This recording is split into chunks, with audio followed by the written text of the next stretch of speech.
When we talk about the AI revolution, it's easy to picture things like lines of code or these glowing abstract neural networks. But the reality, it's so much more physical. We're talking about a story of concrete, of steel, and an absolutely unbelievable amount of electricity. We are smack in the middle of a global construction boom for data centers.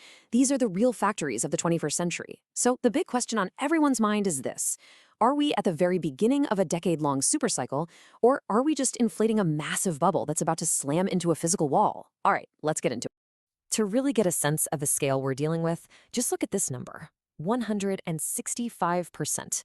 That's what Goldman Sachs is forecasting for the increase in data center power demand by 2030. Now, we're not talking about some small incremental uptick here. We're talking about a demand surge that could triple the world's capacity from where it is today. This isn't just growth, this is a full-on gold rush for gigawatts. And this right here highlights a huge shift in how we even think about these buildings. For years, data centers were basically like libraries, right? You measured them by their square footage, how much shelf space you had for servers. But an AI data center, it's a completely different animal. It is much more like a blast furnace. The new currency isn't space, it's power density, measured in kilowatts per rack. And that single shift is at the very core of this entire challenge. Okay, so let's first look at the bull case. This is the argument that what we're seeing is not some short-term blip. No, this is the start of a sustained, decade-long supercycle of construction. The people who believe this see an unstoppable wave of demand that's going to reshape our entire energy and industrial landscape for a generation to come. So where's all this demand coming from? Well, this chart from McKinsey just lays it out perfectly. They estimate that by 2030, AI alone is going to be responsible for something like 70% of all data center capacity demand. And why is that? It's because training and running these models requires just immense parallel processing. You're firing up thousands of superpower-hungry GPUs all at once. This is not just another app on your phone. It's a fundamental change in how computing works. And if that still sounds a bit abstract, check this out. This is a staggering finding from a report out of Washington State. Just to power the data centers they expect to see, the Pacific Northwest might need to generate enough new electricity to power 2, 3, or maybe even 4 more cities the size of Seattle. And that's just in the next 5 years. When you stop and think about the sheer amount of infrastructure it takes to power one major city, you start to get a feel for the incredible magnitude of this build-out. That kind of scale really makes you pause and ask the critical question, right? The ambition is obviously there. The demand is definitely there.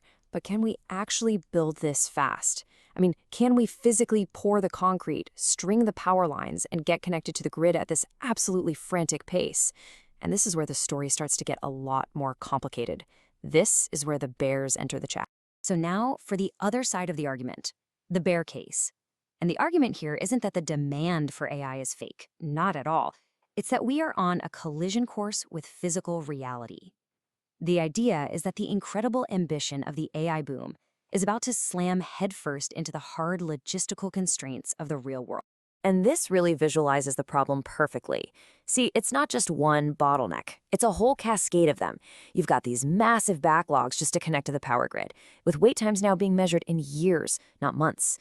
The permitting timelines can stretch on forever because of local opposition or environmental reviews. And then you have the supply chain issues, super long lead times for critical gear like transformers and switchgear. As one report from Washington details, these are not small hurdles. They're huge. And here it is. This is the fundamental conflict. Stated as plainly as it gets, this insatiable, relentless demand for electricity runs directly against our existing climate goals. States and entire countries have spent years making these detailed plans to decarbonize their grids, and now, all of a sudden, this massive new industrial load is threatening to completely upend all of those efforts. It creates this huge tension between technological progress and environmental policy. And this is so crucial to understand. What really matters when you're deciding where to build one of these facilities? Well, according to a Morgan Stanley survey, it's not the financial perks. Look at this. Tax incentives ranked 16th on the list of priorities. So what's at the very top? Access to energy. This just proves that the biggest challenge here is physical. It's not financial. You simply can't build if you can't get power, no matter how good the tax deal is. To really wrap our heads around these technical hurdles, let's zoom in on one of the biggest of them all: heat. All that electricity being consumed generates an enormous amount of waste heat. And keeping these machines from literally melting down is creating a full-blown cooling crisis. It's forcing a radical, fundamental shift from blowing air to pumping liquid. This table puts the numbers into really stark perspective. A traditional server rack, it might draw, say, 10 to 20 kilowatts of power, but a high-density AI rack that's just packed with GPUs, it can draw up to 500 kilowatts. That is a 25-fold increase in power and heat in the exact same physical space. Your standard air conditioning system just cannot handle that kind of thermal load. It's like trying to cool a jet engine with a window fan. It just doesn't work. So, what this means is the entire industry is being forced into a major paradigm shift. Air cooling, which was the standard for decades, is basically becoming obsolete for high performance AI. The future is liquid cooling. It's way more efficient at getting rid of heat, but, and it's a big but, it's also much more complex and a lot more expensive to design and install. It requires a completely different way of engineering these facilities. And we're not just talking about some simple plumbing here. Take a look at a technology like direct-to-chip cooling. This involves bringing liquid coolant through these tiny little tubes directly onto the surface of the hottest components on the circuit board. This is highly precise advanced engineering, a whole world away from just chilling a big room with AC. So here we are. We've got the unstoppable force of the bull case meeting the immovable object of the bear case. So what happens? Does the whole boom just grind to a halt? Well, not necessarily.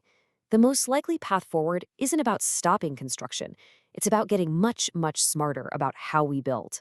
So a smarter build-out really seems to involve a three-pronged approach. First, strategic site selection becomes everything.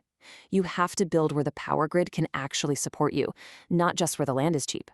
That's why we're seeing all this new interest in sites near next-gen energy sources like small modular reactors or geothermal plants. Second, you have to use innovation to fight inefficiency. For example, using AI to predictively manage a data center's own cooling systems can cut energy use by 15 to 25%. And third, you build infrastructure that actually helps the grid, like co-locating battery storage to provide flexibility during times of peak demand. So, at the end of the day, the great AI arms race of our time, it might not be won by the company with the cleverest algorithm or the fastest chip. This is an infrastructure war, and the winners won't be the ones who just try to build bigger and faster. The winners will be the ones who figure out how to build smarter, the ones who can navigate all of these physical, logistical, and environmental constraints. The only real question left is, who's going to figure it out first?